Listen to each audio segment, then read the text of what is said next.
కుర్చీలు పెట్టు, కుర్చీలు. యేసుని నమ్మిడి వారు ఆయన ఉచిత కృపతో నీతిమంతులయ్యెదరు. యేసుని నమ్మిడి వారు దేవునియా వరనాములు వర్ధిల్లుచు నుండెదరు. దేవునియా వరనాములు వర్ధిల్లుచు నుండెదరు. సేవింతురు తమ ప్రభుని కనపరతురు నిరతము. సేవింతురు తమ ప్రభుని కనపరతురు నిరతము. యేసుని నమ్మిడి వారు ఆయన ఉచిత కృపతో నీతిమంతులయ్యెదరు. యేసుని నమ్మిడి వారు వారు ముసాలి తనంబున చిగురు పెట్టి ఫలింతురు. వారు ముసాలి తనంబున చిగురు పెట్టి ఫలింతురు. ప్రసిద్ధి చేతురు ప్రభుని యథార్థవంతుడనుచు. ప్రసిద్ధి చేతురు ప్రభుని యథార్థవంతుడనుచు. యేసుని నమ్మిడి వారు ఆయన ఉచిత కృపతో నీతిమంతులయ్యెదరు. యేసుని నమ్మిడి వారు నీతికలు వాయురను నాటబడి నావారలై. నీతికలు వాయురను నాటబడి నావారలై. నీతి సరాము కలిగి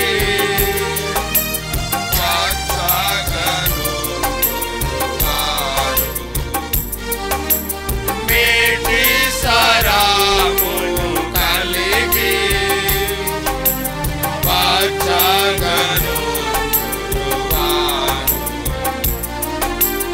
యేసుని నమ్మిడి వారు ఆయన ఉచిత కృపతో నీతిమంతులయ్యెదరు. యేసుని నమ్మిడి వారు హల్లెలూయా పాట పాడి వల్లభుని స్తుతింతురు. హల్లెలూయా పాట పాడి వల్లభుని స్తుతింతురు. చల్లని ప్రభురా కడకై మెల్లగా వేచియుండెదరు. చల్లని ప్రభురా కడకై మెల్లగా వేచియుండెదరు. యేసుని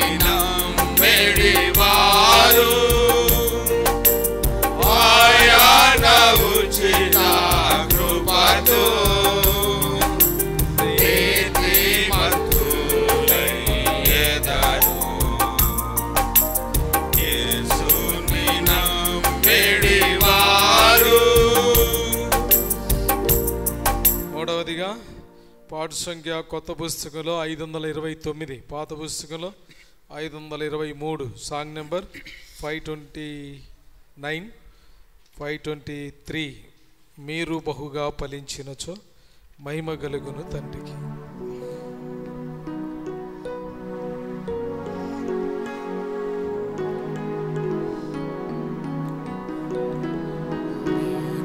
బహుగా ఫలించినచో మహిమ కలుగును తండ్రికి. ఈ రీతిగా ఫలించినచో శిష్యులై ఉండేదారు.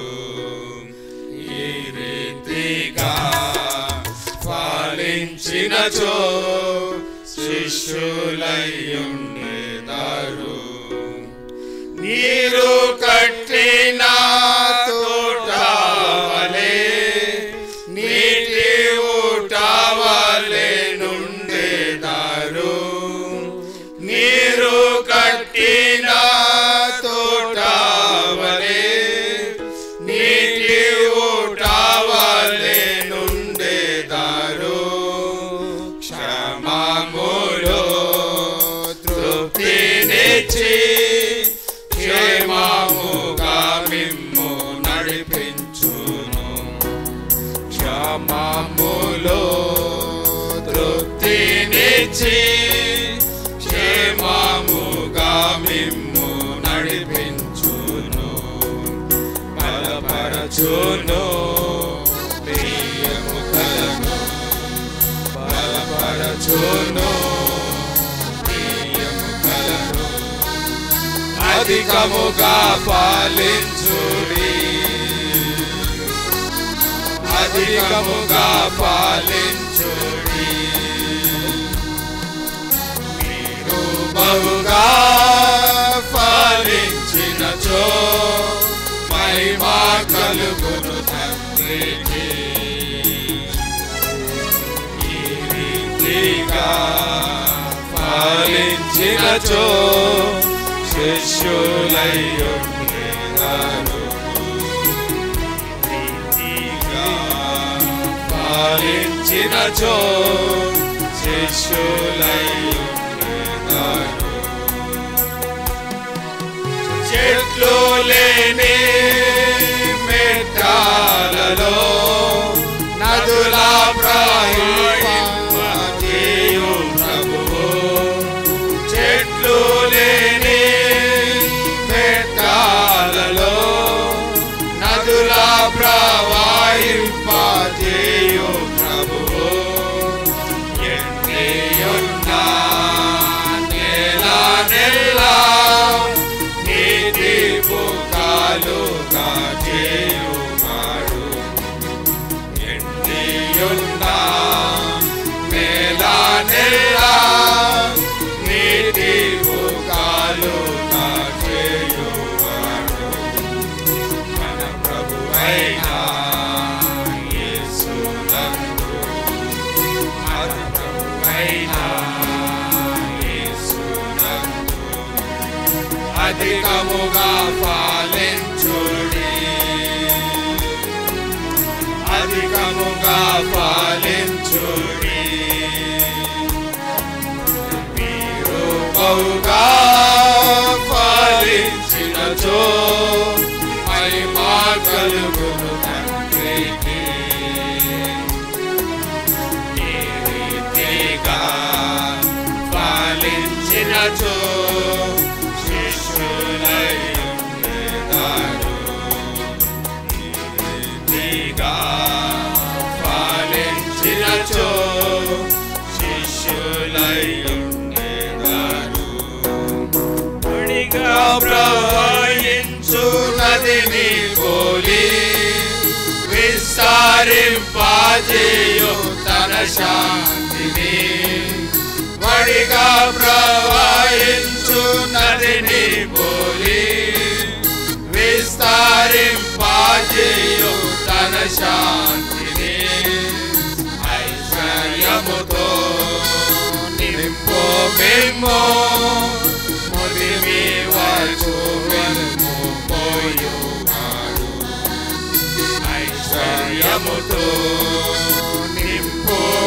మిమ్ము ముదిమి వరకు మిమ్ము మోయువాడు మన ప్రభువైన యేసునందు మన ప్రభువైన యేసునందు అధికముగా ఫలించుడి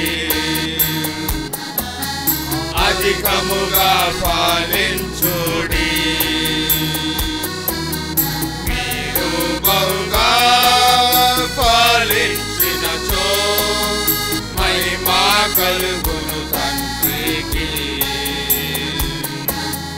ఈ రీతిగా ఫలించినచో శిష్యులై ఉండేవారు ఈ రీతిగా ఫలించినచో శిష్యులై ఉండేదారు పాడేదారు మూగవారు గంతులు వేసెదరు కుంటివారు పాడేదారు మూగవారు గంతులు వేసెదరు కుంటివారు పొగడేదారు ప్రజలెల్లారు ప్రభుని ఆశ్చర్య కార్యం పొగడేదారు ప్రజలెల్లారు ప్రభుని ఆశ్చర్య కార్యములను మహిమా ఘనత చెల్లించుచు మహిమా ఘనత చెల్లించుచు హల్లెలూయా పాడేదారు హల్లెలూయా పాడేదారు మీరు బహుగా ఫలించినచో మహిమా కలుగును తండ్రికి ఈ రీతిగా ఫలించినచో శిష్యులై ఉండేదారు ఈ రీతిగా ఫలించినచో శిష్యులై ఉండేదారు. చివరిగా పాట సంఖ్య 617, పాత పుస్తకంలో 604, సాంగ్ నెంబర్ 617, సాంగ్ నెంబర్ 604, పరమ జీవము నాకు నివ్వ తిరిగి లేచిన యేసు నాతో, తిరిగి లేచిన నాతో.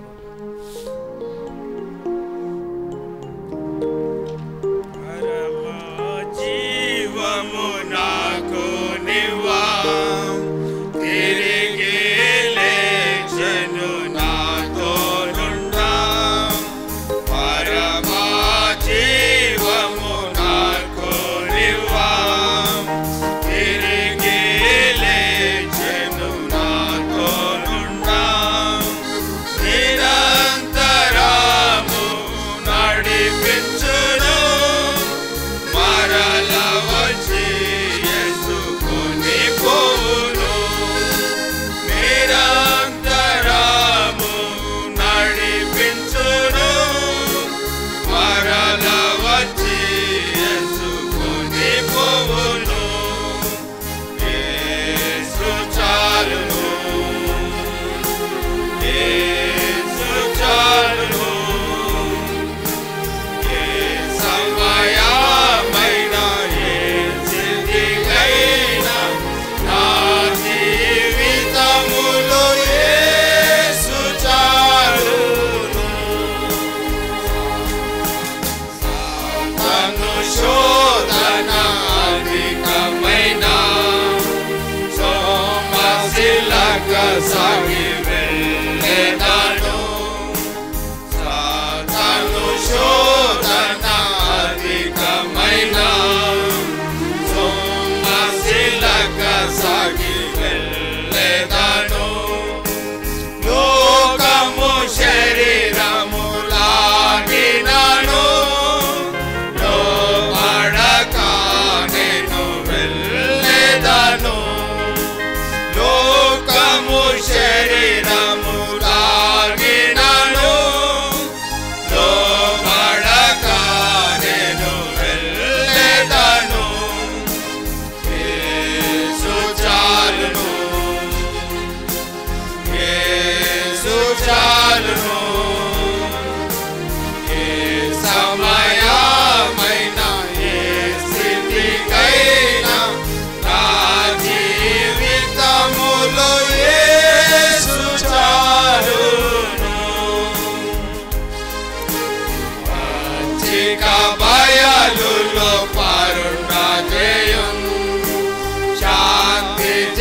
జలము చెంత నడిపించును పచ్చిక బయలులో పరుండ చేయును శాంతి జలము చెంత నడిపించును అనిశము ప్రాణము తృప్తి పరచు మరణాలయలో నన్ను కాపాడును అనిశము ప్రాణము తృప్తి పరచు మరణాలయలో నన్ను కాపాడును యేసు చాలును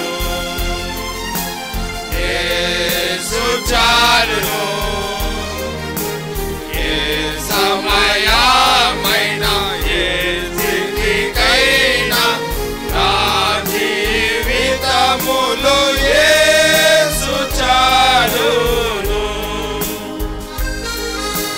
నరులెల్లరూ నన్ను విడచినను శరీరము కుళ్ళి కృషించినను నరులెల్లరూ నన్ను విడచినను శరీరము కుళ్ళి కృషించినను హరించిన నా ఐశ్వర్యము విరోధి వల్లే నన్ను విడచినను హరించిన నా ఐశ్వర్యము విరోధి వల్లే నన్ను విడచినను యేసు చాలును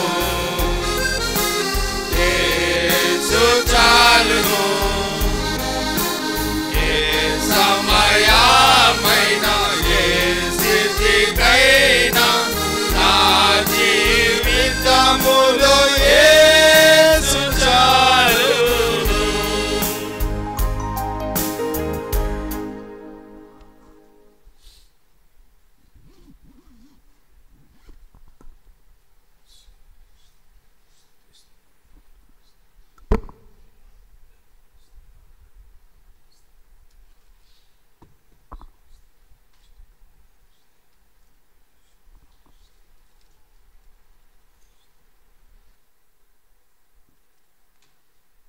మనము దేవుని వాక్యంలోనికి వెళ్ళక మునుపు దేవుని సహాయం కొరకు ప్రార్థన చేసుకుందాం.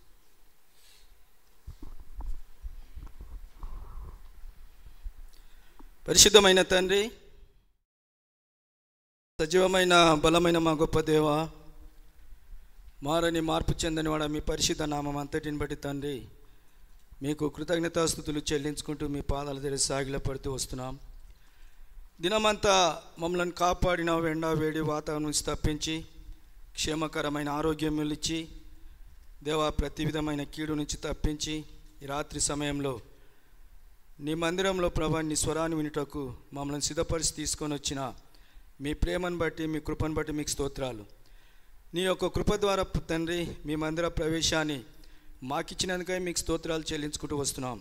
దేవ సహాయము చేయము, తెరవబడిన ఆకాశాన్ని మీరు మాకు అనుగ్రహించుము, నీ మెల్లనైన స్వరాన్ని మాకు వినిపించు, మాతో మాట్లాడము, సహాయము చేయమని ప్రార్థన చేసి వస్తున్నాం. మరి ఈ దినాన్ని ప్రభా ఈ సమయాన్ని ఎంతమంది అయితే లక్ష్యంగా చేసుకొని గృహాల దగ్గర ఉంటున్నారో, ఆయా పనుల మీద ఉంటున్నారో తండ్రి, ఈ మైక్ ద్వారా వారితోటి మాట్లాడి వారిని దర్శించి దేవా కలవరంను వణుకును భయంను పుట్టించి మీ ఇంటికి పరిగెత్తుకొని వచ్చినట్లు మీరే వారితో మాట్లాడమని ప్రార్థన చేసి వస్తున్నాం. అయోగ్యనైన నన్ను మీరు కనికరించి మీ శిలువ చాటున మరుగుపరుచుకొను.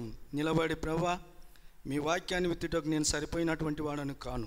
ఎందుకంటే నాకంటే ప్రభా మీ వాక్యాన్ని చక్కగా బోధించేవారు ఉన్నారు, అర్థమయ్యేటట్లు మాట్లాడేవారు ఉన్నారు. నేనైతే యోగిని కాను. అయినప్పటికీ మీరు ఇచ్చిన ఈ సమయాన్ని తండ్రి మీ శిలువ చాటున మరుగుపరుచుకొని దేవా మీరే మీ పరలోకం నుంచి ఆసక్తితో వచ్చిన మీ బిడ్డలతో మీరు సమృద్ధి అయిన ఆత్మీయారాన్ని మీరు సమృద్ధిగా దయచేయమని ప్రార్థన చేసి వస్తున్నాం. వచ్చిన వారిని అందరినీ జ్ఞాపకం చేసుకో, వినే మనసును గ్రహించే హృదయాన్ని మీరు దయచేయమని ప్రార్థన చేస్తూ వందనాలు స్తోత్రాలు చెల్లించుకుంటూ యేసు క్రీస్తు ఉన్నది. ఆమేన్.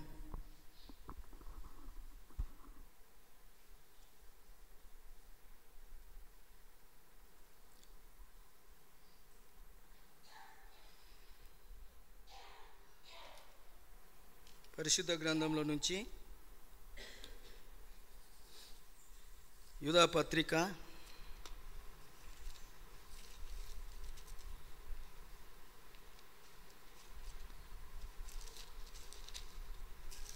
11 ఎందుకంటే ఇది బైబిల్ పఠనం కాబట్టి మరి అంత డీప్గా అంత అర్థమయ్యేటట్లు మరి చెప్పడానికి నాకైతే రాదు.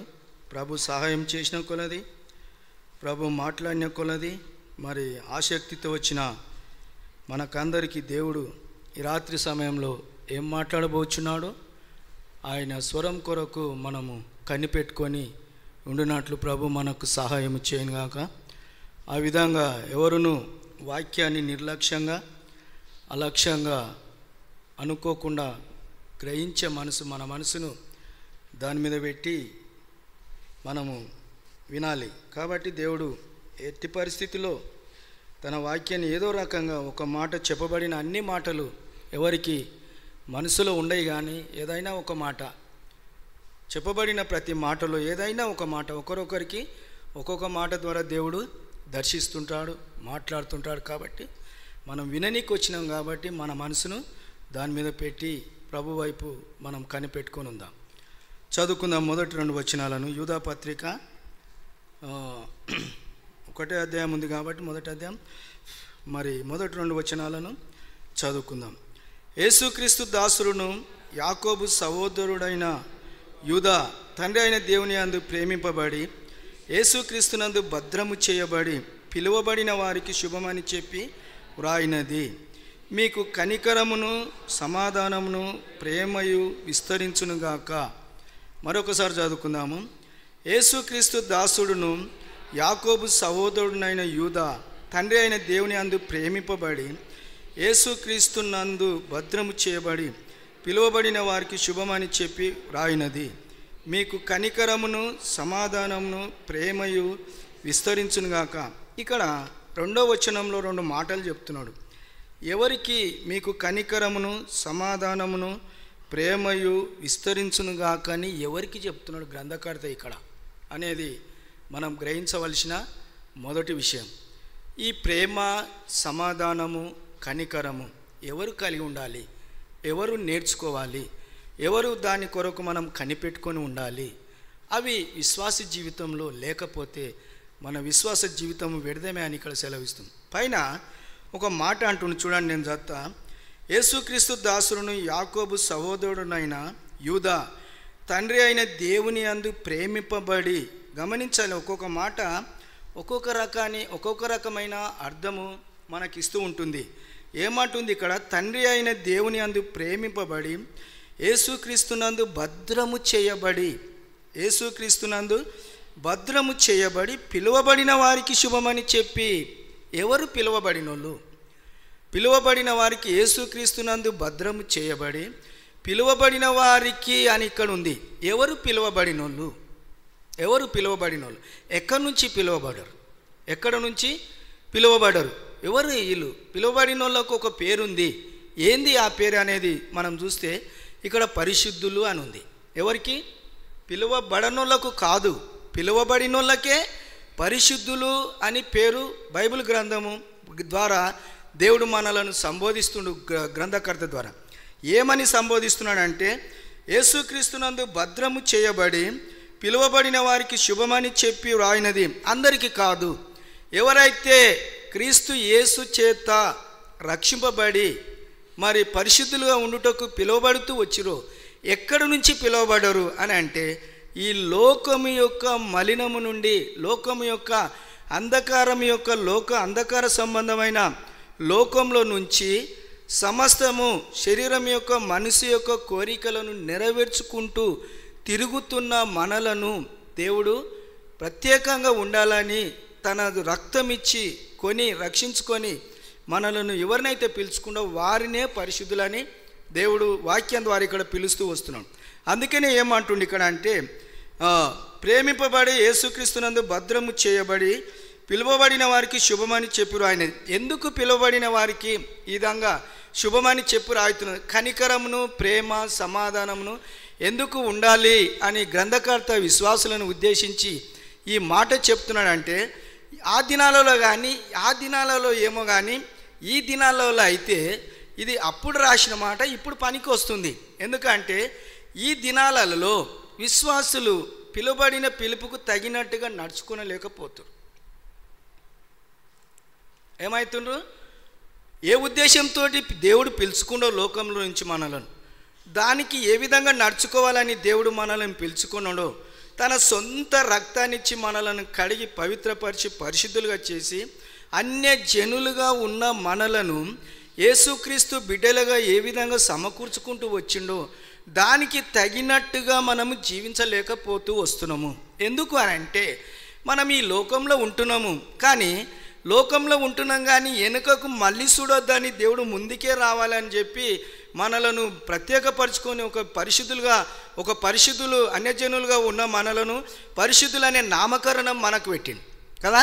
పరిశుద్ధులు అనే నామకరణం మనకు పెట్టి పరిశుద్ధులుగా ఉండాలంటే 3 విధమైన లక్షణాలు మనం కలిగి ఉండాలి. ఏంటివంటే ప్రేమ, సమాధానము, కనికరం. ఇవి ఎవరైతే కలిగి ఉంటారో వారే పరిశుద్ధులు.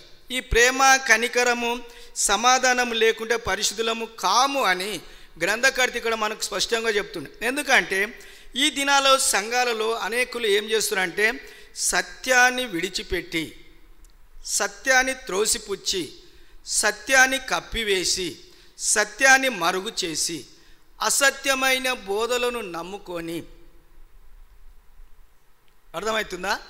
అసత్యమైన బోధలను, తప్పు బోధలను నమ్ముకొని వాటి ప్రకారం ఎవరైతే నడుచుకుంటారో వారిని ఉద్దేశించే దేవుడికి ఇక్కడ ఈ మాటలు పలుకుతున్నాడు. ఎందుకంటే మిమ్మల్ని ఆ విధంగా తిరిగి వెళ్ళిపోవడానికి పిలువలే. మిమ్మలను మీ కొరకు రక్తాన్ని నేను చిందించలే, అనేకమైన హింసలు నేను పొందలే.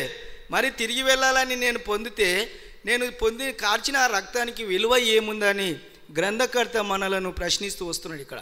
అందుకనే ఈ అసత్యమైన ఈ బోధలను కానీ, అసత్యమైన మన ప్రవర్తన కానీ, అసత్యమైన మాటలను కానీ మనం ఎప్పుడైతే విడిచి దేవుడు నన్ను దాని కొరకు పిలవలేదు కదా, తిరిగి వెళ్ళడానికి మనలను పిలవలేదు. చూడండి, ఇప్పుడు లోతు భార్య పేరు లేదు కానీ ఆమె వెనుకకు మళ్ళీ చూడొద్దు అని చెప్పినప్పుడు ఏం చేసింది ఆమె?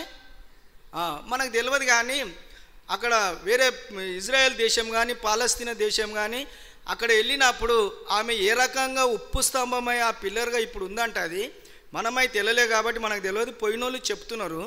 అది ఇప్పటికీ సాదృశ్యంగా అట్లుందంట. అంటే మనం ఏంటంటే తోమలేక మనం ఏం చేస్తామంటే నేను ఏళ్ళు పెట్టి చూస్తేనే నమ్ముతా. మరి మనం పోగలుగుతామా చూడనీకి? అది నిజంగా ఉప్పు స్తంభం అయింది లోతు భార్య అని మనము నమ్మాలంటే ఏం చేయాలి? ఇప్పుడు ఎవరికి అపనమ్మకం ఉంటుంది? అవిశ్వాసులైన వారికే నమ్మకం ఉంటుంది కదా. నిజంగా అయ్యింది అనేది నమ్మం మనం. అయ్యిందేమో అంటాం, కానీ అయ్యింది. వాక్యం ఇక్కడ చెప్తుంది. వెనుకకు మళ్ళీ చూడడం వల్ల ఏముంది వెనుక? అంత పాపం ఏముంది వెనుక కదా. ఆ పాపంలో నుంచే రామ్మ అని అంటే మంచిగానే బయలుదేరింది, కానీ మనసు ఏం చేసిందంటే ఒకసారి వెనుకకు చూడని సైతాను ప్రేరేపించడం వల్ల ఏం చేసింది? వెనుకకు మళ్ళీ చూసింది. అంతే. అంటే ఆ వెనుకకు మళ్ళీ చూడడం దాంట్లో ఆమె తిరిగి దాన్ని కోరుకుంటుందని అర్థం కదా. నువ్వు వస్తున్నావు కానీ నీ మనసు ఎక్కడుందంటే వెనుకకే. అందుకే దానిని ఏమంటుండే గ్రంథకర్త పరిశుద్ధమైన దేవుని గ్రంథంలో నాగటి మీద చెయ్యి పెట్టి ఎవరైనా వెనుకకు చూస్తారా కదా. నాగటి మీద చెయ్యి పెట్టి వెనుకకు చూస్తే ఆ ఎట్లు ఎక్కడ పోతున్నాయో సాలు ఎక్కడ పోతుందో తెలియదు కదా. నేను చక్కగానే కొట్టినా అని అంటారు, మరి మొలిసిన తర్వాత అది తెలుస్తుంది మనం లైన్ ఎట్లా కొట్టినాము కదా. వెనుకకు చూసుకుంటా ముంగడికి నడిచినామా మనం, లేకుంటే సరిగా చూసుకుంటా ముంగడికి నడిచినామా, అది మొలిచిన తర్వాత తెలుస్తుంది. గిట్ల వంకగా అయిపోయినాయి అని ఎప్పుడు తెలుస్తుంది మనకు? విత్తనాలు వేసినప్పుడు ఆ సాళ్ళనే వేస్తారు కదా, ఆ సాళ్ళనే వేసినప్పుడు అది ఏ విధంగా మొలిచింది అనేది అప్పుడు తెలుస్తుంది మనకు కదా. అందుకనే విత్తనాలు వేసిన తర్వాత మళ్ళీ దాన్ని సాపుగా రొప్పుతారు, సాపు చేస్తారు కదా. సాపు చేయడం ఏంటంటే ఈ మట్టి దాని మీద పడాలి. ఎందుకు పడాలంటే అది బాగా వేడయ్యి పదనెక్కి అది మొలవాలంటే అది దాని మీద కప్పబడాలి, చాపు చేయబడాలి, విత్తనాల మీద కప్పబడాలి, అప్పుడే అది మొలుస్తుంది. ఆ విధంగానే మనకి ఇక్కడ ఏముందంటే పరిశుద్ధులుగా ఉండుటకు పిలువబడిన వారికి ఉండవలసినవి ఏంటంటే గ్రంథకర్త ఇక్కడ 2 మాటలు చెప్తున్నాడు. ఏంటంటే మీకు కనికరమును సమాధానమును ప్రేమయు విస్తరించునుగాక. ఇవి మన జీవితంలో, మన విశ్వాస జీవితంలో విస్తరించకుంటే మనం క్రైస్తవులంగా ఉండడము వ్యర్థమే. అది ఫలితం లేని జీవితము. ప్రభువు వచ్చినప్పుడు మనము జల్లించుకుంటూ వస్తుంది కాబట్టి ఆ జల్లెడలో నుంచి, ఆ రంధ్రాలలో నుంచి మనం పడిపోతామేమో, గట్టి గింజలుగా మరి బలమైన విత్తనాలుగా మనం ఉండలేకపోతామేమో. కాబట్టి ఎందుకు ఆలస్యం చేస్తున్నా అంటే మరి 2 పేతురు 3వ అధ్యాయంలో ఒక మాట చెప్తాడు. ఏంటంటే ఏం తీయొద్దు, ఏంటంటే ప్రభు తన వాగ్దానంను గురించి ఆలస్యం చేయవాడు కాడు, కానీ అందరూ అంతటను మారు మనసు పొందాలని దేవుడు ఆలస్యం చేస్తున్నాడు కదా. అందరూ అంతటను మారు మనసు పొందాలి, అందుకనే దేవుడు ఆలస్యం చేస్తున్నాడు. మారు మనసు పొందిన సంగతి ఏంది?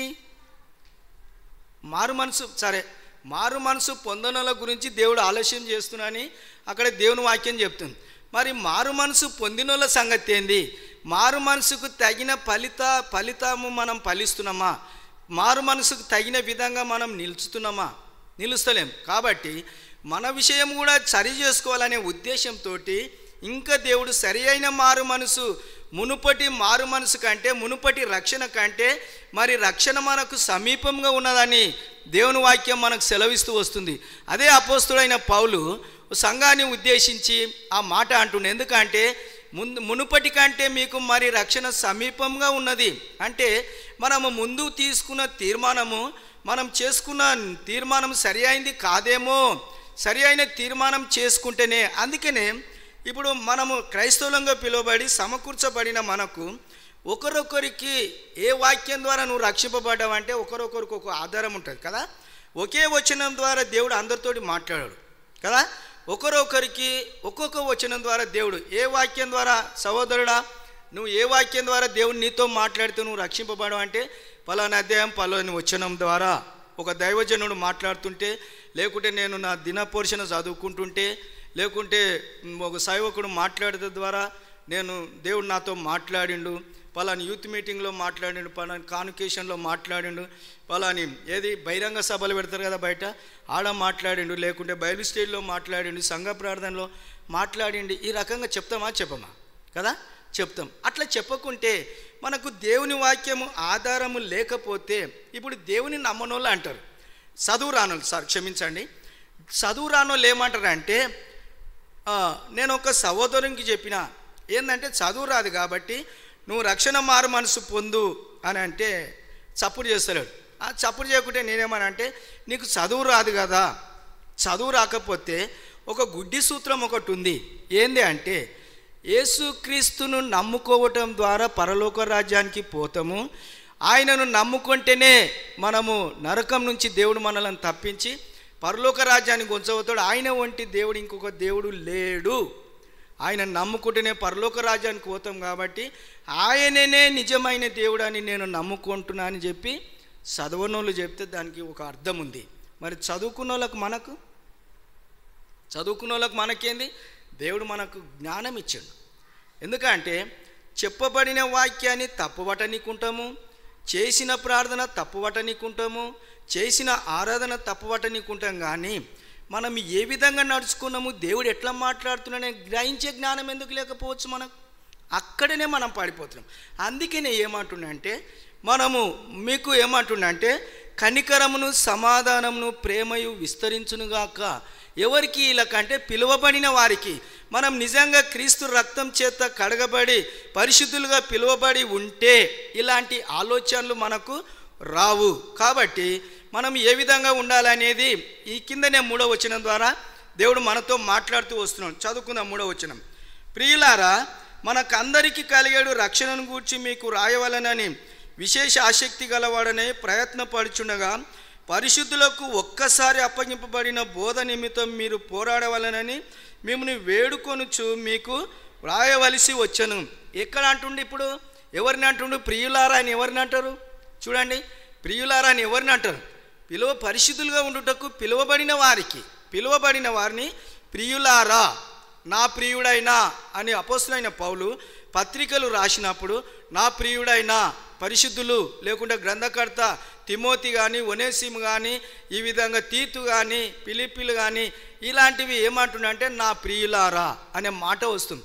ఇక్కడ యూదా పత్రికలో కూడా ఏమంటున్నంటే నా ప్రియులారా, మనకందరికీ కలిగడు రక్షణను గురించి మీకు రాయవలనని విశేష ఆసక్తి గలవాడనై ప్రయత్నపడుచుండగా పరిశుద్ధులకు ఒక్కసారి అప్పగింపబడిన బోధ నిమిత్తము మీరు పోరాడవలనని మిమ్మల్ని వేడుకొనుచున్నాను.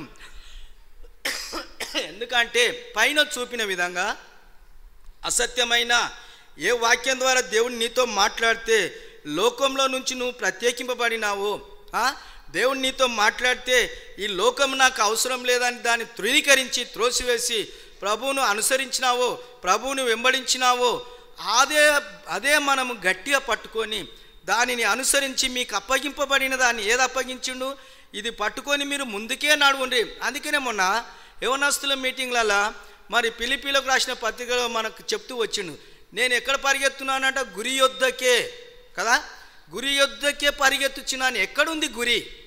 ఏడున్నది? లేకపోతే ఏంది గురి మనది? నా పిల్లలు ఒక ఉన్నతమైన స్థానంలో ఉండాలి, నాకు లక్షలు కావాలి, నాకు కోట్లు కావాలి, ఏ రకంగా నేను అందరికంటే ధనవంతురాలుగా ఉండాలి, నా కుటుంబమే మంచిగా ఉండాలి, నా పిల్లలే ఉన్నతమైన స్థానంలో ఉండాలి అనే ఆలోచన, అదే ఆ గురి. విశ్వాసుల గురి ఏం గురి? ఎందుకు పిలిచిండు? ఆ రకంగా విలువలేదు. అది లోకస్తులకు ఉంటుంది, అది అన్యులకు ఉంటుంది, మనకు కాదు ఆ కోరిక. ఆ గురి ఎవరికి కొరకు? ఎక్కడుంది మన గురి? ఆయన రాజ్యంలో, ఆ పరలోక రాజ్యంలో, ఆయన పరిశుద్ధులతో ఆరాధింపబడుతున్న ఆ రాజ్యంలో మనం చేరాలి. అదే మన గురి. అందుకనే దేవుడు మనల్ని పిలిచిండు. అందుకనే పరిశుద్ధులుగా ఉండుటకే పిలిచిండు, కానీ అపవిత్రులుగా ఉండుటకు దేవుడు మనలను పిలవలేదు. అందుకని ఇక్కడ మనకు మాట, ప్రియులారా మనకందరికీ కలిగడు రక్షణను గూర్చి మీకు రాయవలనని విశేష ఆసక్తి గలవడనై ప్రయత్నపరచుండగా పరిశుద్ధులకు ఒక్కసారే, చూడండి ఏమంటుండి ఇక్కడ, పరిశుద్ధులకు ఒక్కసారే అప్పగింపబడిన బోధ నిమిత్తము కదా. అందుకని ఈ సంవత్సరము దేవుడు మన సంఘాన్ని ప్రేమించి దేవుడు పెద్దలకు ఇచ్చిన వాగ్దానం ఏంది మన సంఘం నిమిత్తం అంటే, అది మన సంఘ ప్రార్థనలో కూడా దైవజనుడు చెప్తా వస్తున్నాడు, దైవ సేవకులు చెప్తూ వస్తున్నారు. యెహోషువ 1:5 నేను మోషకు తోడై ఉండినట్టు నీకును తోడై ఉంటా అని కిందికి కొన్ని వచనాలు చెప్తూ వచ్చిండు. ఏంటంటే మోషకు చెప్పిండు, నువ్వు యెహోషువకి ఈ విధంగా చెప్పు, నేను నీకు తోడైనాను కాబట్టి యెహోషువ కూడా తోడై ఉంటా. అయితే ఆయనకు కొన్ని మాటలు చెప్పును. ఏంటంటే నీకు అప్పగింపబడే ఈ ధర్మశాస్త్ర గ్రంథాన్ని బోధింపక తప్పిపోకూడదు. అర్థమవుతుందా? ఏదో మనుషులను సంతోషపెట్టేది, మనుషులను నగిపించేది, మనుషులను ఉల్లాసపరిచే మాటలు కాదు కదా. కొందరు అనుకుంటారు, ఏం చెప్తాడు ఈయన, ఊకే అదే చెప్తాడు, ఊకే తిట్టుకుంటూనే చెప్తాడు, ఊకేనే అట్లనే చెప్తాడు అని అంటాడు. మరి మొదటి అధ్యాయం యెహోషువ గ్రంథం మొదటి అధ్యాయంలో ఈ 7-8 వచనాలలో చూస్తే 5-6-10 వచనాల దాకా చూస్తే ఈ ధర్మశాస్త్ర గ్రంథాన్ని బోధింపక తప్పిపోకూడదు, దాంట్లో ఏమేమి రాయబడ్డాయో అవన్నీ తప్పకుండా నువ్వు బోధించు, ఒకటి కూడా మరుగు చేయొద్దు అని అంటాడు. అట్లా చెప్పుకుంటా మళ్ళీ యెహోషువకి ఏం చెప్తాడంటే, నువ్వు ఆ విధంగా బోధించుకుంటూ నిన్ను నువ్వు జాగ్రత్త పడమంటాడు. బోధించడమే కాదు, బోధించట ఆయన కూడా నిన్ను నువ్వు జాగ్రత్త పడు. ఎట్లా అంటే నువ్వు కుడికి కానీ ఎడమకు కానీ తొలగిపోవద్దు. అర్థమవుతుందా? నువ్వు కుడికి కానీ ఎడమకు కానీ తొలగిపోవద్దు. అప్పుడే నువ్వు బోధించిన దానికి అర్థం ఉంటుంది. బోధించేటోళ్ళని చాలామంది గమనిస్తారండి, పరిచర్య చేసేటోళ్ళని చాలామంది గమనించరా? ఎక్కడ దొరుకుతుంది ఇవి మనం కనిపెట్టేది. కానీ ఇక్కడ నిలబడి చెప్పిన మాటల మీద ఆసక్తి అసలే ఉండదు మనకు. ఉంటుందా? ఉంటేనే మనం పరిశుద్ధులం. ఆయన చెప్పి ఇర్సబెట్టు, నేను చెప్పింది ఇర్సబెట్టు, నేను ఎక్కడ పోతున్నా పోనీ అక్కడ నేను పోతే ఎక్కడైనా పోతా, కానీ నన్ను చూడవద్దు. నేను ఏం మాటలు చెప్తున్నా చెప్పేటోళ్ళు నేను కాదంటే ఎవరైనా నిలబడి చెప్పినప్పుడు, వాక్యం చెప్పినప్పుడు ఏమి మాటలు చెప్తున్నాడు, ఏమొస్తుంది అనేది మనం కూర్చొని గ్రహించాలి, కానీ ఆ మనిషిని మాత్రం చూడొద్దు. మరి దేవుని వాక్యం చెప్తుంది నీతిమంతుడు ఒక్కడు లేడు అంటుంది. మరి ఎవరు నీతిమంతులు? ఎవరు? మనం విని దాని ప్రకారం నడుచుకుంటేనే మనం నీతిమంతులు. ఆయన చక్కగా లేడంటే ఆయన దిడిచిపెట్టు, ఆమె చక్కగా లేదంటే ఆమె దిడిచిపెట్టు. మరి నువ్వు నేను ఇదేనా మనం నేర్చుకునేది? అది అది అది పరిశుద్ధులకు తగింది కాదు, పిలువబడిన వారికి తగినటువంటిది కాదు. అందుకనే మనము ఈ గ్రంథంలో మీకు అప్పగింపబడిన ఏమంటున్నాడు, పరిశుద్ధులకు ఒక్కసారే అప్పగింపబడిన బోధ నిమిత్తం మీరు పోరాడవాలని మిమ్మల్ని వేడుకొంచిన. అంటే ఇంతకుముందు మొదటి 2 వచనాల్లో పరిశుద్ధులు అసత్యమైన దానిని అనుసరించి సత్యమైన దానిని విడిచిపెట్టి, సత్యమైన బోధని విడిచిపెట్టి, పిలువబడిన పిలుపుకు తగినట్టుగా నడుచుకోకుండా ఇష్టానుసారమైన జీవితం జీవించుకుంటూ అసత్యము బోధించే వారిని మనము అనుసరించి వెళ్ళినాం. కాబట్టి కింది వచనంలో అందుకనే ఒక మాట చెప్తుండే. ఎందుకంటే పిలువబడిన వారికి అందరికీ మీకు ఏదైతే అప్పగింపబడిందో, ఏదైతే మీకు ప్రకటింపబడిందో, ఏదైతే మీకు చెప్పబడిందో దానిని అనుసరించి నడుచుకోమని చెప్పుతూ వస్తున్నాడు. అదే పిలువబడిన వారికి తగిన సూచన. ఈ రోమపత్రిక 1వ అధ్యాయంలో ఒక మాట ఉంది చూడండి. రోమపత్రిక 1వ అధ్యాయంలో ఒక మాట మనం చదువుకుందామా? మొదటి నుంచి 7 వచనాలు కలిసినాయి కాబట్టి ఇదంతా మనం అందరం కలిసి చదువుకుందాం. రోమీలకు రాసిన పత్రిక 1వ అధ్యాయం చదువుకుందాం. యేసుక్రీస్తు దాసుడును అపోస్తులుగా నుండుటకు పిలువబడిన వాడును దేవుని సువార్త నిమిత్తము ప్రత్యేకింపబడువాడునైన పౌలు రోమాలో ఉన్న దేవుని ప్రియులకందరికీ అనగా పరిశుద్ధులుగా ఉండుటకు పిలువబడిన వారికి శుభమని చెప్పి వ్రాయినది. మన తండ్రి అయిన దేవుని నుండి ప్రభు అయిన యేసుక్రీస్తు నుండి కృపా సమాధానములు మీకు కలుగుగాక. దేవుడు తన కుమారుడును మన ప్రభువునైన యేసుక్రీస్తు విషయమై ఆ సువార్తను పరిశుద్ధ లేఖనములయందు తన ప్రవక్తల ద్వారా ముందు వాగ్దానం చేశాను. యేసుక్రీస్తు శరీరమును బట్టి దావీదు సంతానముగాను మృతులలో నుండి పునరుత్థానుడైనందున పరిశుద్ధమైన ఆత్మను బట్టి దేవుని కుమారుడుగాను ప్రభువుతో నిరూపింపబడెను. ఈయన నామము నిమిత్తము సమస్త జనుల విశ్వాసమునకు విధేయులగునట్లు ఈయన ద్వారా మేము కృపను అపోస్తులత్వమును పొందితిమి. మీరును వారిలో ఉన్నవారై యేసుక్రీస్తు వారుగా ఉండుటకు పిలువబడి ఉన్నారు. ఇప్పుడు యూదాపత్రిక 1వ అధ్యాయంలో ఏంటంటే ఆయనకు రక్షణకు తగినట్టుగా లోకంలో ఉన్న మనలను, శరీరం యొక్క మనసు యొక్క కోరికలు నెరవేర్చుకుంటున్న మనలను మీరు ఈ రకంగా ఉండొద్దు, ఈ రకంగా ఉంటే నరకానికి పోతారని పరిశుద్ధులుగా ఉండుటకు మనలను పిలిచిండు. కాబట్టి ఏ బోధ అయితే మనకు అప్పగింపబడిందో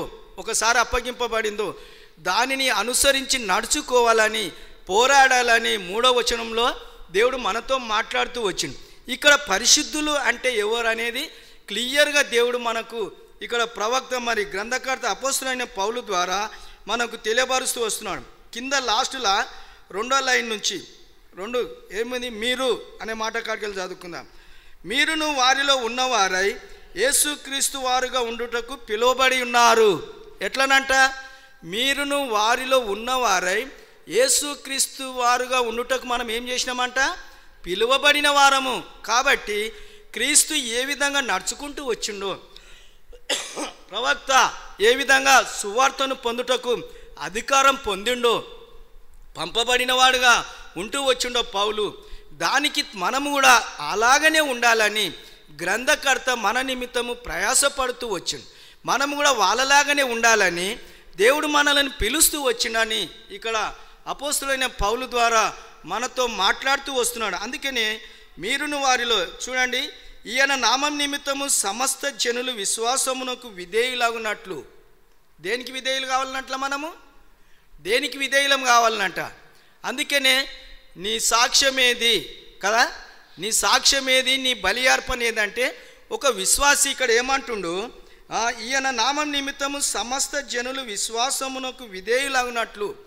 ఒక విశ్వాసి విశ్వాసం కలిగి ఉన్నాడు, లేకుంటే విశ్వాసురాలు విశ్వాసాన్ని అనుసరించి నడుచుకుంటుంది, విశ్వాసాన్ని అనుసరించి నడుచుకుంటుండు, తగిన విధంగా నడుచుకుంటున్నాడు, ఆయనలో లోపం లేదు, ఆ స్త్రీలో లోపం లేదు అని ఎవరైతే సాక్ష్యము పొందుతారో, వారిని ఇక్కడ ఏమంటుండంటే ఆ విధంగా ఏమంటుండంటే ఈయన నామనిమిత్తం సమస్త జనులు విశ్వాసమునకు ఏం చేయాలంటే మనము లోబడాలి, విధేయులాగునట్లు అంటే లోబడాలి అంతే. ఇక ఎందుకంటే లోబడినప్పుడే మనం విశ్వాసులంగా ఉంటాము, మన సాక్ష్యం ఉంటుంది. మన సాక్ష్యము ఒక చెట్టు మొలిచిన తర్వాత దాని వేళ్ళు ఏ విధంగా భూమిని తన్నుకుంటూ పోతాయో ఊకేనే ఉంటాయి. భూమిలో ఎన్ని రకాలవి ఉంటాయి, ఏళ్ళు పారకుండా ఎన్ని ఆటంకాలు ఉంటాయి భూమిలో కదా. మనం తోయినప్పుడు చూస్తాం, రాళ్ళు వస్తాయి, రప్పలు వస్తాయి, మళ్ళీ అడ్డు సమస్తం వస్తుంది. భూమి గట్టిగా ఉంటుంది, ఒక్కో తాన నేల మెత్తగా ఉంటుంది, ఓ తాన గట్టిగా ఉంటుంది, కింద ఏళ్ళు వారకుండా రాళ్ళు ఉంటాయి. అంటే ఈ లోకంలో మనం ఎదుగుతున్నప్పుడు ఇవన్నీ మనకు సంభవిస్తూనే ఉంటాయి. కాబట్టి వీటినన్నిటిని మనం అధిగమించాలంటే ఓర్పు మనకు అవసరము. ఈ ఓర్పు అనేది లేకపోతే మనము విశ్వాసమునకు విధేయులము కాము. విశ్వాసమునకు ఎప్పుడైతే మనం విధేయులము కామో పరలోక రాజ్యానికి కూడా మనం వారసులము కాము. కాబట్టి ఈ పరలోక రాజ్యానికి వారసులుగా ఉండడానికి దేవుడు మనలను పిలుస్తూ వచ్చిండు. కానీ అందుకనే గ్రంథకర్త ఇక్కడ ఏం చెప్తున్నాడంటే మీరు విశ్వాసమునకు చదువుకుందామా, ఈయన ఉన్న చూడండి, ఈయన నామం నిమిత్తము సమస్త జనులు విశ్వాసమునకు విధేయులగినట్లు ఈయన ద్వారా మేము కృపను అపోస్తులత్వమును పొందితిమి. మీరును వారిలో ఉన్నవారై యేసుక్రీస్తు వారుగా ఉండుటకు పిలువబడి ఉన్నారు. పరిశుద్ధులుగా పిలువబడినారంటే మనం ఎవరిని అనుసరించి నడుచుకున్నట్టు, ఎవరిలో ఉన్నట్టు, మనము క్రీస్తులో ఉన్నట్టు,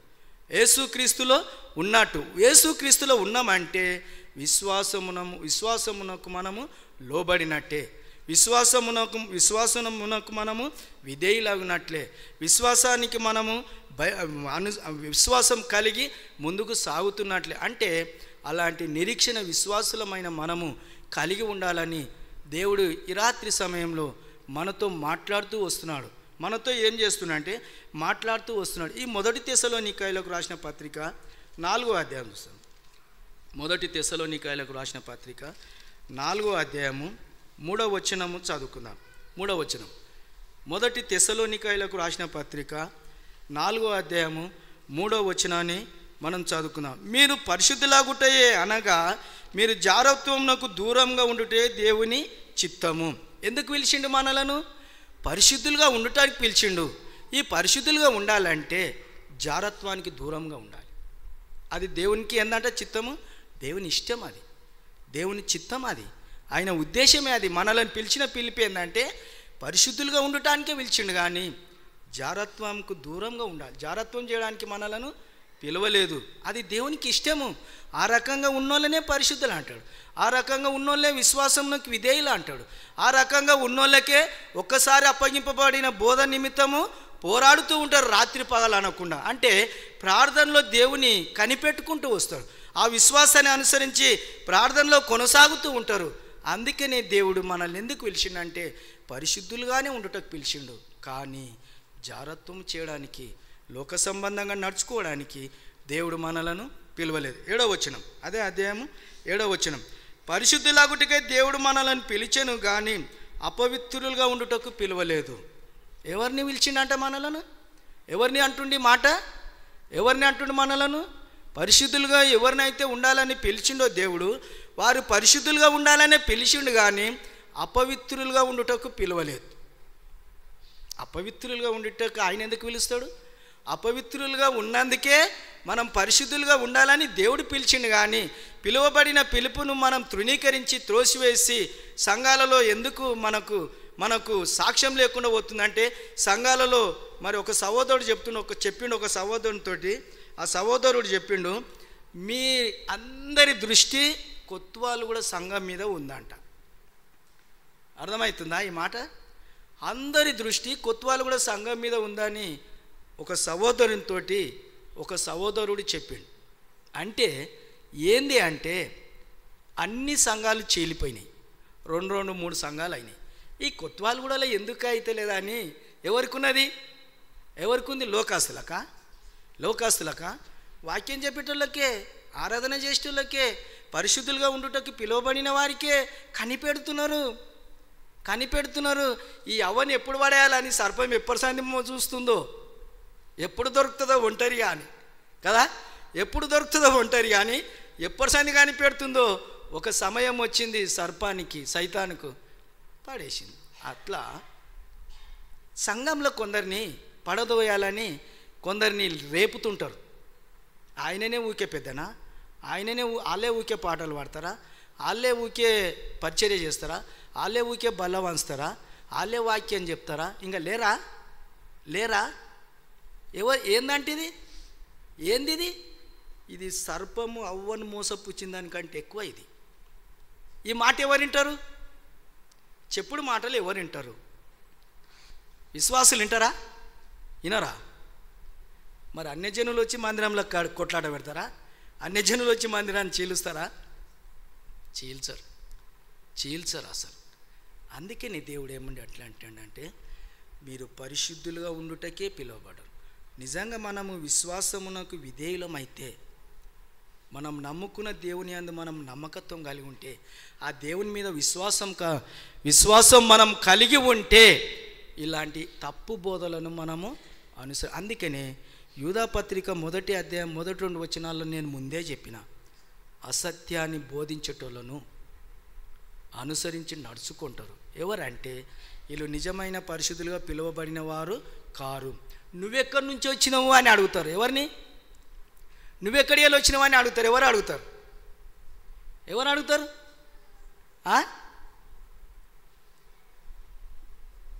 నువ్వెక్కడి నుంచి వచ్చినావు, నువ్వెట్లా వచ్చినావు అని అడుగుతారు. ఎవరిని అడుగుతారు? సైతాన్ని అడగడా దేవుడు? అడగడా? ఇటు అటు తిరుగుతూ వీళ్ళు వెనుక వచ్చినా నేను అంటారు. అందుకనే సంఘంలో కూడా అలాంటి వాళ్ళం ఎంతమంది ఉన్నామో కనిపెట్టుకోనికే. ఎప్పుడు పడిపోతుంది ఆ రాజు, ఎప్పుడు చెప్పకుండా కిందికుంటాడు, అప్పుడే సంతోషం నాకు. ఆయన స్టేజ్ ఎక్కొద్దు, అప్పుడే నాకు సంతోషం. అది విశ్వాసికి తగిందేనా? అది విశ్వాసికి తగిందేనా? ఎట్లా విశ్వాసులం అవుతామండి మనము? ఎట్లా విశ్వాసులం అవుతాం? యాకోబు పత్రిక 1వ అధ్యాయం ఏం చదవదు 22వ వచనంలో ఒక మాట ఉంది, మీరు వినువారు మాత్రమై ఉండి వాక్య ప్రకారము ప్రవర్తించేది నేర్చుకోమంటుంది. ఇంటికి పోయినాక చదువుకోండి. యాకోబు పత్రిక 1వ అధ్యాయం 22వ వచనంలో స్పష్టంగా చెప్తున్నాడు. ఇప్పుడు ఏమవుతుంది? మీరు వినువారు మాత్రమై ఉండి, ఇష్టం వచ్చినట్టు మాట్లాడొద్దు అంటలేడు, వాక్యాన్ని తప్పుపట్టురు అంటలేడు, గ్రంథకర్త వాక్యాన్ని తప్పుపట్టురు అంటలేడు. మీరు వినువారు మాత్రమై ఉండి వాక్య ప్రకారము ప్రవర్తించేది నేర్చుకోమంట. నా తప్పులు మీకు అవసరం లేదండి. నాకెవరు మీరు తీర్పు చెప్పనికే, మీకెవరు నేను తీర్పు చెప్పనికే? కాదు, అది కాదు కదా, అది కాదు. మరి 1 కొరింథీ 11వ అధ్యాయం 31వ వచనంలో మనలను మనమే విమర్శించుకుంటే వద్దు, ఏం తీయొద్దు, మనలను మనమే విమర్శించుకుంటే తీర్పులోనికి రామంట. ఎదుటోళ్ళని విమర్శిస్తే తీర్పులోనికి వస్తాము, నన్ను నేను విమర్శించుకుంటే తీర్పులోనికి రాను, నిన్ను విమర్శించుకుంటే తీర్పులోనికి రావు. సక్క పరలోకరాజు అనుకోదు. దాని అర్థమైంది పరలోకరా అంటే మనము చేస్తున్న పనులు మనకు అసహ్యం పుట్టిస్తాయి కాబట్టి, నేను చేసే పని తప్పు, ఇది దేవునికి వ్యతిరేకమైంది, దేవుడి తప్పు చేయనికే నన్ను పిలవలేదు, పరిశుద్ధుడిగా ఉండడానికే పిలిచిండు, పరిశుద్ధురాలుగా ఉండడానికే పిలిచిండు, విశ్వాసంపై విజయాన్ని అనుగ్రహించడానికే పిలిచిండు, దేవుని వాక్యానికి లోబడనికే పిలిచిండు. కానీ ఇతరులను విమర్శించనికే, ఇతరులను తృణీకరించనికే పిలవలే. తీర్పు తీర్చేటోని నేను 22వ అధ్యాయంలో చెప్తాడు, ప్రకటన అధ్యాయం, ఏ జ్యేష్ఠుల్లో నా చేయని, నేను సిద్ధపరిచిన జీతము నా యొద్ద ఉన్నది అంటాడు. మనం ఎవరమండి? అందుకనే ఇక్కడ ఏమంటుండు, ఈ తెస్సలోనికలకు రాసిన 4వ అధ్యాయం మొదటి పత్రిక 4వ అధ్యాయం 7వ వచనంలో, పరిశుద్ధులాగుటకే దేవుడు మనలను పిలిచెను కానీ అపవిత్రులుగా ఉండుటకు మనలను పిలవలేదు. కాబట్టి పరిశుద్ధుల గురించే చెప్తున్నాడు. పరిశుద్ధంగా ఉండనికే దేవుడు మనలను పిలిచిండు కానీ అపవిత్రులుగా ఉండడానికి పిలవలేదు. జాగ్రత్తగా కలిగిందాం. ఎప్పుడొస్తుందో తెలియదు. భూకంపాలు అవుతున్నాయి, ఆయన సూచనలు, ఆయన ఇచ్చిన సూచనలు నేను వచ్చే ముంగలు ఇవన్నీ జరుగుతాయి. భూకంపాలు రోజు ఒక దిక్కు అవుతున్నాయి. ఇంటురా, ఇష్టపడి కట్టుకున్న ఇండ్లను, అందులో అల్మారీలలో అకౌంట్ల బుక్కులు, బంగారము ఇష్టం కుప్పలుగా పెట్టుకొని ఐటెం మీద ఆశ పెట్టి ఐటెం తీసుకొని ఇంకా ఉరుకుతలేరండి. పిల్లలను జల్లలను లేపుకొని బయటకు ఉరుకొస్తుర్రు. అవి ఏమన్నా కానీ అంటే దేనిని ఎక్కువ ప్రేమిస్తున్నాం మనం? ప్రాణముతో ఉంటే ఏదైనా చేసుకొని బతకొచ్చు. ప్రాణాన్ని కాపాడుకునాలనే ఉద్దేశంతో ఇష్టపడి కట్టుకునే ఇళ్ళను పాలిసీలింగ్ చేయించి, డెకోరాంలు చేయించి, అవి చేయించుకొని, ఇవి చేయించుకొని, లాకాలు చేయించుకొని, రాకాళ్ళ నిండా పైసలు పెట్టుకొని, బంగారం సొమ్ములని పెట్టుకొని, అయ్యో అవి అన్నీ పోతున్నాడని తీసుకొని పోతారా? ఏం చేస్తున్నారు? రోడ్ల మీద పడి పసిపిల్లలని ఈడ్చుకొని బయటకు కూరుకొస్తున్నారు. ఒకరొకరు అయితే లేపకుండానే వచ్చేస్తున్నారు. అయ్యో రొమ్ము కొట్టుకుంటా. ఇవన్నీ జరుగుతున్నాయి. ఎక్కడ ఏం గమనిస్తున్నాం మనం? విశ్వాసులమైన ఏమైనా చింత ఉందా? మనకు ఏమైనా ఆలోచన ఉందా? ఎందుకు ఇవి జరుగుతున్నాయి? ఎన్ని సంవత్సరాల సంది విశ్వాసం, ఎన్ని సంవత్సరాల సంది వాక్యం మనం ప్రకటింపబడుతుంది? దేన్ని నేర్చుకుంటున్నాం? దేని మీద నమ్మకం ఉంటున్నాం? ఇంకా సంపాదించుకోనికి సమయం కాదంటుండు. ఈ సమయం కాదు, అయిపోయింది. సంపాదించుకునేది అయిపోయింది. ఇక సిద్ధపడు, నేను వస్తున్నా. ఇవన్నీ జరిగినాయి. భూకంపాలు అయినాయి. ఏంది? ఎవరింట్లో వాళ్ళకి శత్రువులే. ఒక్కింట్లో కూడా సమాధానం లేదు. మన సంఘంలో కూడా లేదు. ఒక్కింట్లో కూడా సమాధానం లేదు. పలానా ఇంట్లో ఉన్నదని లేనే లేదు. ఒక్కింట్లో కూడా ఒకరికొకరికి పడే వస్తలేదు. అయినా మనం ధైర్యంగా, ఏ ధైర్యంతో బల్లల పాలు వంతున్నామో మనకే అర్థమవుతలేదు. అర్థందా? మనకు అవుతుందా? ఏం నమ్ముతున్నాం? వాక్యాన్ని. ఎందుకు పిలిచిండు దేవుడు? పరిశుద్ధులుగా ఉండడానికే పిలిచిండు. పరిశుద్ధులుగా ఉండడానికి పిలిస్తే ఆ పిలుపును మనం అపవిత్రపరిచి, అవమానపరిచి వెంకకి వెళ్ళిపోతున్నామండి. ఎట్లా పరిశుద్ధులమవుతాం? ఎట్లా దేవుని రాజ్యానికి పోతాం? పిలువబడి ఇదే పిలుపుతో మనల్ని పిలిచిండు ఆ దేవుడు. ఇట్లుండనికనే పిలిచిన నీ రాత్రి సమయంలో మాట్లాడుతున్నాడు. ఎందుకు అపవిత్రులం అయిపోతున్నాం? వాక్యాన్ని నమ్ముతలేం, వాక్య ప్రకారం జీవిస్తలేం. ఎందుకు పిలిచింది దేవుడు అని నమ్మలేకపోతున్నాం. ప్రియమైన దేవుని బిడ్డలారా, ఈ రాత్రి సమయంలో ప్రభు నిన్ను నాతో మాట్లాడుతాడు. పరిశుద్ధులుగా ఉండడానికి దేవుడు మళ్ళా పిలిచిండని నమ్మండి దేవుని వాక్యాన్ని. నమ్మకుంటే అయిపోయా అవిశ్వాసాల కిందకే వస్తాం. మనం విశ్వాసం అందు నమ్మకం లేని వారంగా ఉంటాం. మనం అప్పగింపబడిన బోధ నిరర్ధకమైపోతుంది. మనకు ప్రకటించిన బోధ ఇన్ని సంవత్సరాల నుంచి అనేక మంది దైవజనులు, దైవ సేవకులు ఎంతగానో కన్నీటి ప్రార్థన చేసుకుంటా మోకరించి చేసిన ఆ ప్రార్థన, చెప్పబడిన దేవుని దగ్గర కనిపెట్టి చెప్పబడిన ఆ బోధ వ్యర్థమైపోతున్నదండి. ఎక్కడ పాలిస్తున్నాం మనం? ఏడ పాలిస్తున్నాం? ప్రియమైన దేవుని బిడ్డలారా, మందిరానికి వచ్చినప్పుడే కాదు, మనం మందిరానికి వచ్చినప్పుడు ఏ విధంగా ఉంటామో బయట ఉన్నప్పుడు రెండంతల భయం కలిగి ఉండాలి. యోసేపు ఒక మాట అంటాడు, నేను దేవునికి భయపడవాడని అంటాడు. ఒక రాజు చేతి కింద ఉండి నేను దేవునికి భయపడవాడని అంటాడు. కాలేబ్ అంటాడు, నేను నిండు మనసుతో దేవుని సేవిస్తాను అంటాడు. అలాంటిది మన మనసులో ఉందా? ఆ మాట మనం చెప్పగలం? యథార్థమైన విశ్వాసులమైన మనం ఈ రాత్రే వస్తుండొచ్చు, దేవుడు ఇప్పుడే వస్తుండొచ్చు, ఇట్లున్నప్పుడే వస్తుండొచ్చు. సమయం పెట్టలే, ఆయన డేటు చెప్పలే, సంవత్సరం లేదు, సమయం లేదు, టైం లేదు. దొంగలేకొస్తాడంట. ప్రియమైన దేవుని బిడ్డలారా, గలతీ పత్రిక 3వ అధ్యాయం 27వ వచనాన్ని చూసుకుందాం. గలతీ 3:27 చదువుకుందాం, సమయం లేదు. 3:27 వచనాన్ని అందరం కలిసి చదువుకుందాం. 3:27 చదువుకుందామా?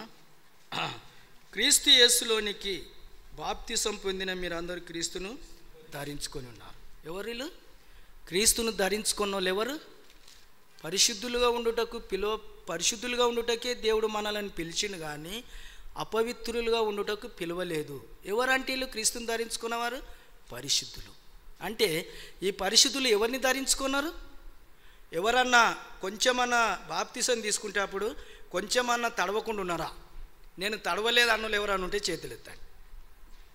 నేను తడవలేదు, నేను కొంచెం తడవలేదు, అందుకని ఇట్లా వెనకకు మళ్ళీపోయినా, మళ్ళీ తిరిగి లోకంలోనికి వెళ్ళిపోయినా నేను అన్నోళ్ళు ఎవరన్నా ఉన్నరా? అంతా తడిచిపోయినాం కదా. ఇక్కడ ఏమంటుండు? 3:27లో ఏమంటుండు? గలతీ, క్రీస్తు యేసులోనికి బాప్తిసం పొందిన మీరు అందరూ. ఒక్కరు అంటలేరు ఇక్కడ. ఎంతమంది అయితే బాప్తిసం పొందినరో వాళ్ళందరిని ఏమంటుండంటే ఎవరిని ధరించుకున్నారంట? క్రీస్తును ధరించుకున్నారు. ఎప్పుడైతే మనం క్రీస్తు యేసులోనికి బాప్తిసం పొందినామో క్రీస్తును ధరించుకున్నాం కాబట్టి క్రీస్తు ఏమేమి మనకు చెప్తూ వచ్చిండో వాటిని జరిగిస్తూ రావాలి. మనం క్రీస్తుకు వ్యతిరేకమైనవి చేస్తున్నప్పుడు చేస్తే మనం క్రీస్తును ధరించుకున్న వారము కాము. లేకుంటే పెళ్లి బాప్తిసము, లేకుంటే మనుషులు చూడాలని తీసుకున్న బాప్తిసము. నేను కొంతమందికి చెప్పిన, ఒక సహోదరుడు ఒక మల్క తీసుకున్నాడు, పడిపోయిండు. నేను అన్న ఇంకొక మల్క తీసుకో అన్న. నేను అప్పుడు తెలియకుండా తీసుకునేమో ఇంకొక మల్క తీసుకో అన్న. మళ్ళీ తీసుకున్నాడు. మళ్ళీ తీసుకుంటే మళ్ళీ అట్లే చేస్తున్నాడు. నువ్వు దేవుని వాక్యం నీతో మాట్లాడలేదేమో, నువ్వు మళ్ళీ తీసుకో, సరిగ్గా బైబిల్ చదివి వాక్యం చదువుకొని ఒక వాక్యం ఆధారం ఉండాలి నీకు.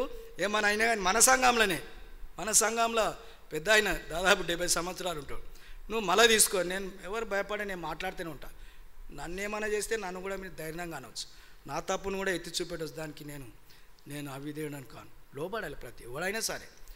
మళ్ళా అన్న నేను మళ్ళీ అంటే మళ్ళీ తీసుకున్నాడు. ఎన్ని అయినాయి? 3 అయినాయి కదా. 3 తీసుకున్నాను, ఇంకా మంచిలేదు, మళ్ళీ ఇంకొకటి తీసుకో చూస్తామంటాను అన్న నేను. ఇక తీసుకొని ఇప్పుడు మారినా నేను అంటాను. కానీ మారినట్టుగా అనిపించాలిగా, మరి మార్పు అనేది కనిపించాలనా? మరి ఎన్ని ఉంటాయి? నీతిమంతుడు పడిపోయినా అని 7 సార్లు పడిపోయినా అని లేస్తాడు అని 70 సార్లు రా 7 సార్లు రా, నాకు సరిగ్గా తెలియదు. 7 సార్లు రా 70 సార్లు రా, అన్ని మలకల పడిపోయినా అని లేవనంటే నువ్వు ఇంకా 7 సార్లు తీసుకో, తప్పేలేదు. కానీ కరెక్ట్ తీసుకోమని. అట్లా తీసుకోవా? అట్లా తీసుకొని ఇంకా నీకు అవమానము సిగ్గు అనిపిస్తుందేమో. ఇంకెన్నిసార్లు తీసుకుంటారు అంటారేమో, అలాగ అనిపిస్తుంది కదా. ఇంకెన్నిసార్లు తీసుకుంటారు అంటారేమో. కానీ నీ లోపలి గదిలోనికి వెళ్ళి నేను 3 సార్లు బాప్తీసం తీసుకున్న ప్రభువా నన్ను క్షమించు, ఇప్పటి నుంచి నేను అలాగూ చెయ్యని నీ అంతలో నువ్వు ప్రత్యేకంగా నీ రూమ్లోనికి వెళ్ళి. మనకు పోయిన సంవత్సరం సంఘ వాగ్దానం ఏమిచ్చిండు మనకు గుర్తుందా ఎవరికైనా?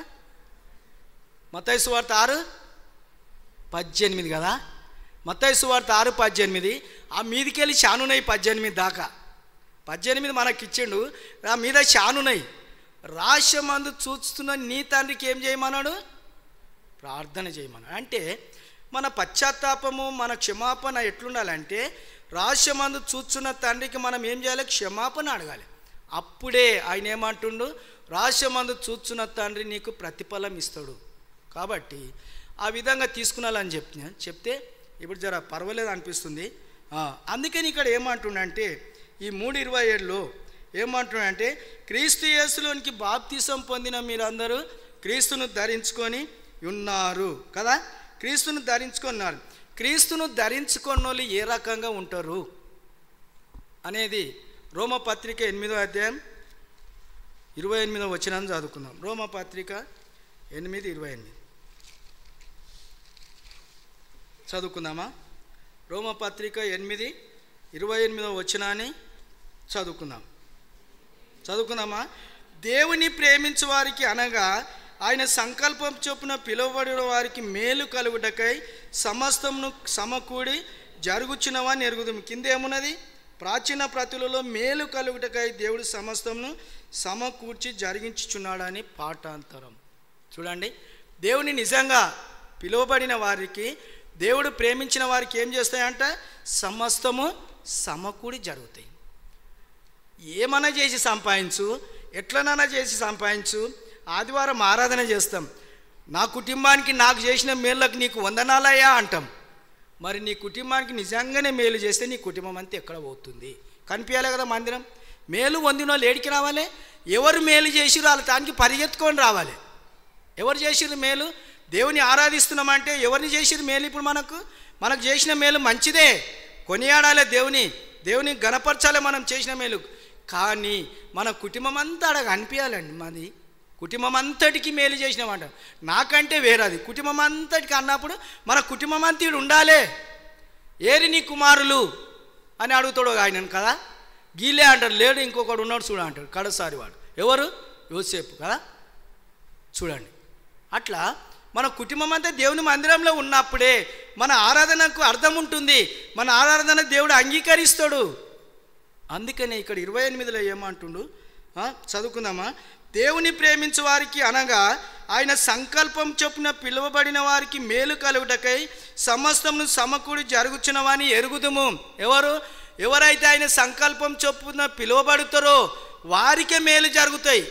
ఆయన పిలవాలే, నన్ను పిలిచిండని ఉట్టి మాటలు కాదు, నన్ను పిలిచిండని ఉట్టి మాటలు కాదు. నిజంగా దేవుడు ఎవరైతే తన ఉద్దేశానుసారంగా, తన చిత్తానుసారంగా, తన ఇష్టం చొప్పున పిలుస్తాడో వారికే మేలు కలుగజేస్తాడంట దేవుడు. వారికే ఏం చేస్తాడంట? మేలు కలుగజేస్తాడంట. ఈ 30వ వచనాన్ని కూడా చదువుకుందాం. ఇదే అధ్యాయం 30వ వచనం. మరియు అందరం కలిసి చదువుకుందాం. మరియు ఎవరిని ఆయన ముందుగా నిర్ణయించను వారిని పిలిచెను, ఎవరిని పిలిచెనో వారిని నీతిమంతులుగా తీర్చెను, ఎవరిని నీతిమంతులుగా తీర్చెనో వారిని మహిమపరచెను. కదా, ఎవరినైతే పిలిచిండో వాళ్ళు నీతిమంతులుగా, ఎవరైతే నీతిమంతులని పిలువబడుతూ వచ్చిరో వాళ్ళు దేవుని ఏం చేస్తారంటే, ఈ నీతిమంతులు దేవుని మహిమపరుస్తారంట. ఎవరు? పిలువబడిన వారు, పరిశుద్ధులుగా ఉండుటకు పిలువబడినవారు. అందుకనే యూదా పత్రిక 20వ వచనం చదువుకుందాం. యూదా పత్రిక 20వ వచనం చదువుకొని మనం ముగించుకుందాం. చదువుకుందామా? ప్రియులారా, మీరు విశ్వసించు అతి పరిశుద్ధమైన దాని మీద మిమ్మల్ని మీరు కట్టుకొనుచు పరిశుద్ధాత్మలో ప్రార్థన చేయొచ్చు, నిత్య జీవార్థమైన మన ప్రభువు యేసుక్రీస్తు కనికరం కొరకు కనిపెట్టుచు దేవుని ప్రేమలో నిలిచినట్లు కాచుకొని ఉండుడి. ఇదే మనకు కావాల్సింది. ఎట్లుండాలంటే మనము ఎవరైతే పిలువబడ్డారో, అందుకని ఇక్కడ కూడా ప్రియులారనే మాట వస్తుంది. ఎవరైతే పిలువబడ్డారో దేవుడు ఎంత మర్యాదగా మాట్లాడుతున్నాడు గ్రంథకర్తతోటి. ప్రియులారా, నా ఇష్టమైనోడు. ఇప్పుడు అంటాము, నేను ఆయనను ప్రేమిస్తే ఆయనను కంపల్సరీ చేసుకుంటా, ఏదేమైనా సరే. నీకు ఉట్టలేదు అనుకుంటా, నేను ఏమంటాను, నీకు ఉట్టలేదు అనుకుంటా నేను.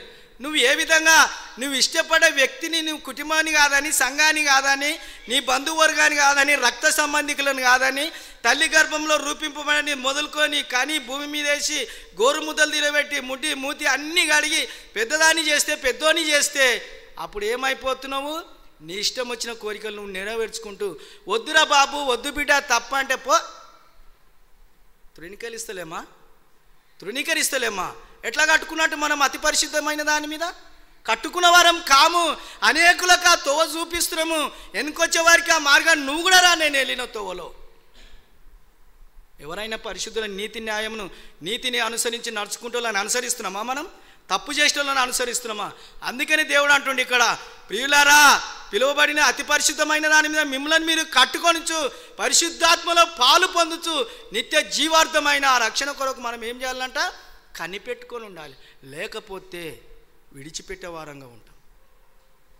ప్రార్థన పరిశుద్ధాత్మలో ఏం చేయాలంట? ప్రార్థన చేయాలి. ఉట్టి నోటి మాటలతోటి కాదు, పెదవులతోటి కాదు, పరిశుద్ధాత్మ ద్వారా ప్రేరేపింపబడిన ఆ ప్రసవ వేదనతో కూడిన ప్రార్థన ఎవరికి రావాలంటే పిలువబడిన వారికి అందరికీ, పరిశుద్ధులకు అందరికీ ఆ విధంగా రావాలని గ్రంథకర్త కోరుతూ వస్తున్నాడు. అప్పుడే అతి పరిశుద్ధమైన దాని మీద మనలను మనం కట్టుకుంటే పరలోక రాజ్యానికి మనల్ని దేవుడు తీసుకొని పోతుంది. దేవుడు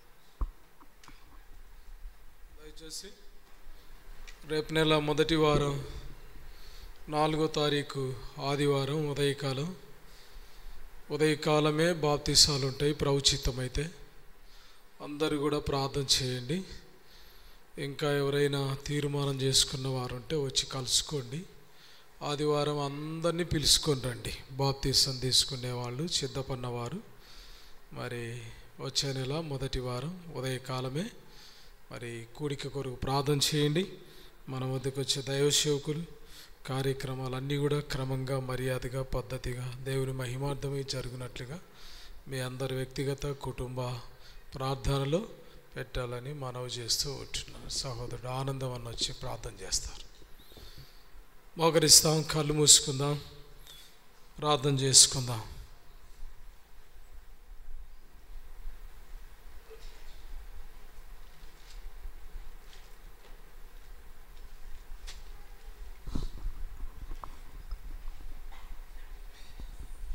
ప్రేమగల పరలోకపు తండ్రి, జీవమగల దేవ, ఈ యొక్క సాయంకాల వేళలో మరొకసారి నీ పాదం దగ్గరికి వస్తున్నాము. దయల తండ్రి, నీ దాసుని నిలబెట్టుకొని నైనా యూదా రాసిన పత్రిక 1వ అధ్యాయము కొన్ని వచనాలు మా మధ్యలోకి తీసుకొస్తూ వచ్చావు. నీ కొందనంలో స్తోత్రము చెల్లిస్తూ వస్తున్నాను. ఆ విధంగా రోమీలకు రాసిన పత్రిక నైనా ఈ విధంగా నా తండ్రి పలు విధాలుగా నీ మాటలు, నీ విలువైనటువంటి మాటలు మానవుడి లోకంలో నా తండ్రి యవనస్తులైనటువంటి మా పిల్లలు ఏ విధంగా జీవించాలి, ఏ విధంగా బ్రతకాలి, ఏ విధంగా నీ యొక్క నా తండ్రి దేవా నీకు విధేయులుగా నా తండ్రి ప్రభా సాక్ష్యార్థమై నా తండ్రి ఈ లోకంలో జీవించాలి. నా తండ్రి స్పష్టమైనటువంటి మాటల చేత మమ్మల్ని పురికొలిపినందుకు నీకు వందనములు స్తోత్రం చెల్లిస్తూ వస్తున్నాము.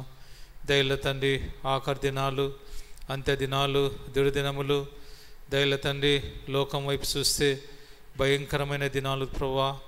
భూకంపాలు, విద్యాలు, ద్వేషము, పగ, ఈర్ష్య, మానవుడు నా తండ్రి చూస్తే ప్రభా నా తండ్రి ఎంతో దేవా మరి పాపముతో శాపముతో నా తండ్రి ఈర్ష్యతో నిండినటువంటి తలంపులతోటి కలిగినటువంటి వేళలో తండ్రి దేవాన్ని మాటల ద్వారా ప్రభా మమ్మల్ని సంధించినందుకు వందనములు స్తోత్రము చెల్లిస్తూ వస్తాము.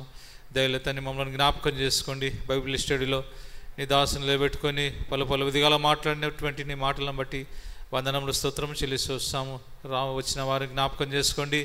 దయల తండ్రి ప్రభా 4వ తారీఖు వచ్చే నెల, మే నెల ప్రభా నీ చిత్తమైతే బాప్తిసాల కోసం ప్రార్థన చేస్తూ వచ్చాము తండ్రి. నీ చిత్తాన సంకల్పాన్ని మా పట్ల నెరవేరుస్తున్నందుకు వందనములు. ఎవరైతే ప్రభా నీ యొక్క బాప్తిస్త సాక్ష్యంలో యవనస్తులు యవనరాళ్ళు నా తండ్రి సిద్ధపడుతూ ఉంటున్నారో దయల తండ్రి ప్రభా వారిని ప్రత్యేకింపబడ్డటువంటి వాక్యం ద్వారా నువ్వు మాట్లాడవలసిందిగా ప్రార్థన చేస్తూ వస్తున్నాము.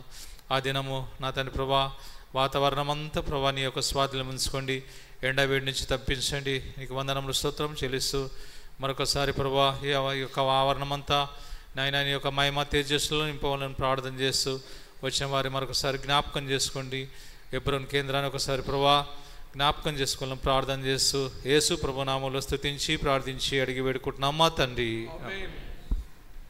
మన ప్రభువైన యేసు క్రీస్తు వారి కృప, మన తండ్రి అయిన దేవుని యొక్క ప్రేమ, పరిశుద్ధాత్మ దేవుని యొక్క అన్యోన్య సహవాసం చేరి వచ్చిన మనకు సకల పరిశుద్ధులకి సారథి సంఘమునకి ఇప్పుడు ఎల్లప్పుడు సదాకాలం తోడై నడిపించి కాపాడును గాక. ఆమేన్. Praise the lord.